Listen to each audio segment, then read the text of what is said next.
but the sunlight hits in so many ways. I'm mom. Grab my shades. Tata দাদু ভাইকে tata করো। Tata tata. ও মা আসলাম, ও বা আসি। হ্যাঁ জলটা ফোটে নাই তো, বাবা আছে তো ঘরে, তাহলে রেখে দাও। Good morning friends, welcome back to my channel. আশা করি সবাই তোমরা ভালো আছো। 7:30 বেরোচ্ছি আমরা। মামাম চলো চলো চলো চলো চলো। একবার নেমেই গেছিলাম, বাইকে উঠিনি যদিও, নেমেই মনে পড়লো মেয়ে তো আই কার্ডই পড়াইনি, খেয়াল হলো আর কি। ও নেমে গেছে, ইসে করে সিঁড়িতে বসেছিল।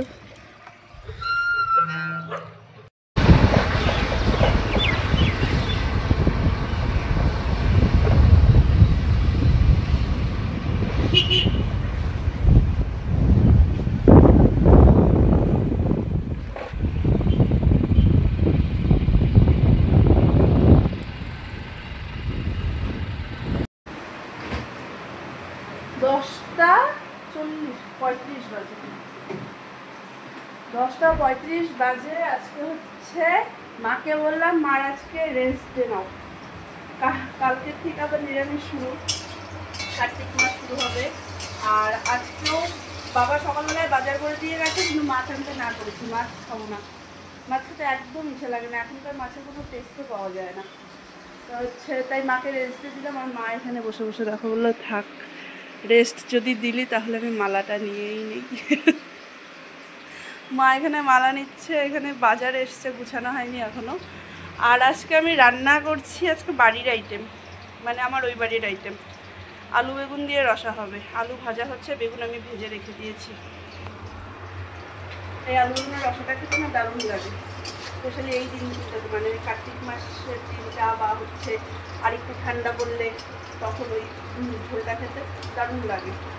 তো মাকে আমি বললাম যে মা আলু বেগুনের রসা করি, তা আমি করি, তুমি বসো, আলু ভাজবো, আলু ফুলকপি ভাজবো, পাঁপড় ভাজা হয়েছে, বেগুন ভাজা হয়েছে, ডাল, ডিম অমলেট করে দিয়েছে ওকে, ও খেয়ে গেল। আর আজকে বাবা কি এনেছে দেখাচ্ছি, দাঁড়াও।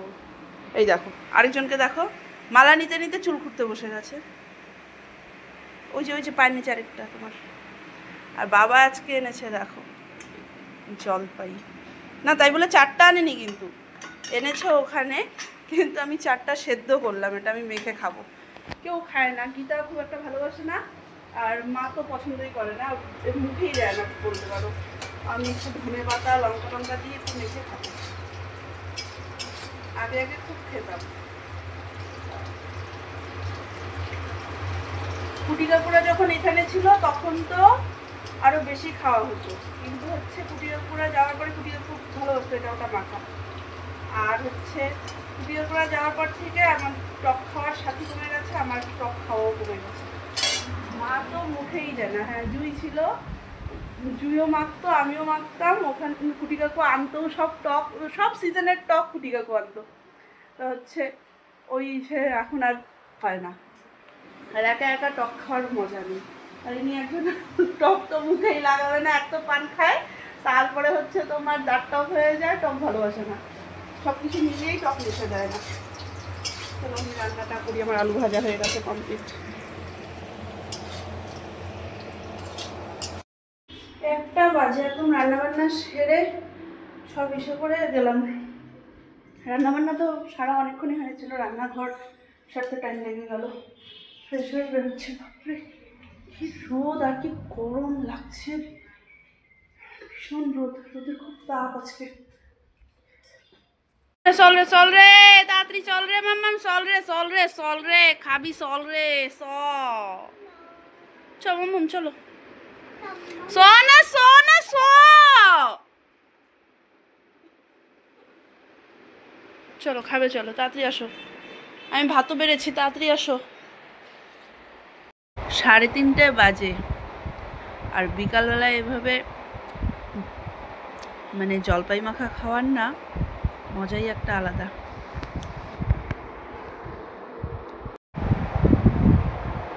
যখন আমরা ছোট বলতে ওই ধরো ক্লাস 8-9 পড়ি, তখন আমার বাড়িতে স্যার আসতো পড়াতে, আমার 2 বান্ধবী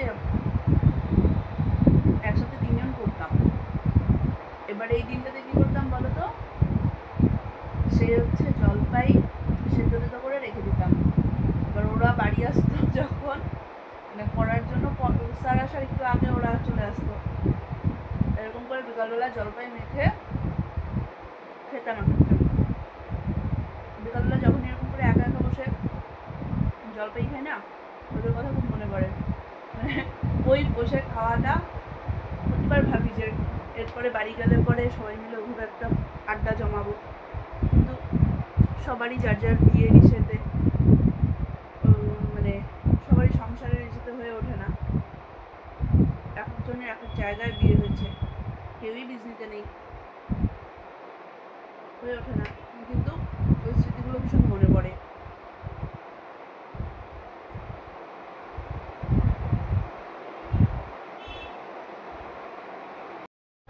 বিকালবেলায় জলপাই মাখা খেয়ে দে তারপরে আমি এক কাজ করেছি। কি করেছি দেখো।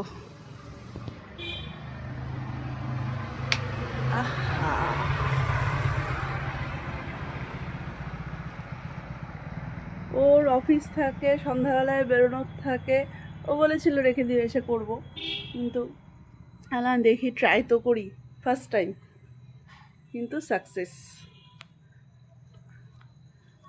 মানে আমি শুধু ইসের জন্যই দিলাম, কি বলে, দেখার জন্যই লাগিয়েছিলাম যে দেখি পারি নাকি, দেখলাম যে সাকসেস।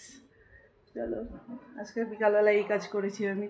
আর বাকি মানে হচ্ছে তোমার ওই বারান্দার ওই সাইডটা, মানে হচ্ছে তোমার এই যে এই সাইডটা লাগানোটা বাকি, সন্ধ্যা লেগে গেছিলো তো, আর হচ্ছে ওর জন্য এইসব মামাকে পড়তে পাঠানো ছিল, তারপরে চাটা খাওয়া হলো, আবার বেরোবো একটু, তো এই জন্য আর লাগাইনি। দেখি যদি পারি রাত্রিবেলায় লাগাবো, নয়তো কালকে এক ফাঁকে লাগিয়ে দিব, এই প্ল্যানিং আছে আপাতত, তারপরে দেখা যাক কি হয়। আজকে সন্ধ্যাবেলায় ওই যে আমি বেরোলাম, তারপরে অনেকগুলো কাজ নিয়ে বেরিয়েছিলাম, সব কাজগুলো কমপ্লিট করলাম, বাড়ি এলাম, আসার পরে মামাকে খাওয়ানো দাওয়ানো কমপ্লিট করলাম, তারপরে মেয়ের স্কুলের ব্যাগ গুছানো, ও বাবা এসছে তো সবাই খাওয়া দাওয়া সবারটা কমপ্লিট হলো, তারপরে মেয়ের ব্যাগ গুছানো, মেয়ের ড্রেস আয়রন, জুতা পালিশ সব কিছু করে নিয়ে জাস্ট একটু ফ্রি হলাম। এবারে বাড়িতে একটু ফোন করবো, আমার সাথে কথা বলবো, তারপরে ঘুমাবো। বাকি তাহলে চলো আজকে আমি এ পর্যন্ত রাখছি ব্লগটাকে। আর যদি কিছু ভালো লেগে থাকে তাহলে please do like, comment and share আর সাবস্ক্রাইব করে দিও প্লিজ আমার চ্যানেলটাকে। চলো টাটা, বাই বাই, গুড নাইট।